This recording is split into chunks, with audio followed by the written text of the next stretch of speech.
In short, be prepared for an inspection at any time with your own checklist for a PSC inspection.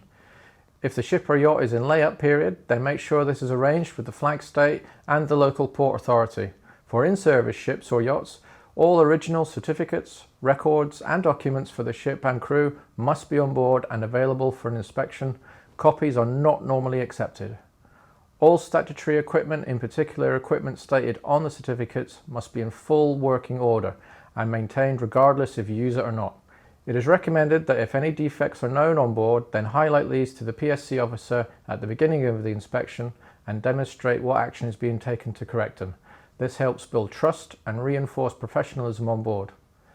The PSC inspection starts when the PSC officer arrives at the ship before boarding.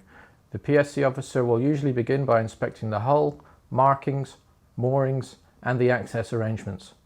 First impressions are important, especially at the access points. Remember, be polite, be professional and always ask for identification. Appropriate PPE should always be worn. After introducing himself to the captain and a brief opening meeting, the PSC officer will usually review the ship and crew's documentation and certificates. Following this, there will be a tour of the accommodation, engine room and the main deck areas, so make sure an officer escorts the PSC officer and has the keys. Answer all questions truthfully and only give what information to what is being asked. When conducting the tour, the PSC officer will determine whether the condition of the ship is of a suitable standard and corresponds to the certificates. If deficiencies are found, the PSC officer will bring these to the attention of the crew. The master is entitled to discuss the deficiencies with the PSC officer and seek clarification if required. If equipment was found not working, then just accept it. Arguing with a PSC officer will not help the situation. If the nature of the deficiency highlights expired certificates, or there is a significant risk to the ship safety, crew safety, or a risk of pollution to the marine environment, it's likely the ship will be detained in the port until the defect has been rectified.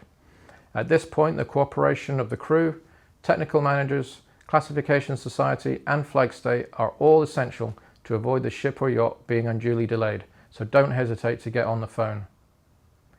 Try to fix as many defects as possible before the PSC officer leaves the vessel. The online MOU database will show deficiencies and detentions. The history of these will be taken into consideration by PSC officers in other countries in the region when seeking to prioritize ships for inspection.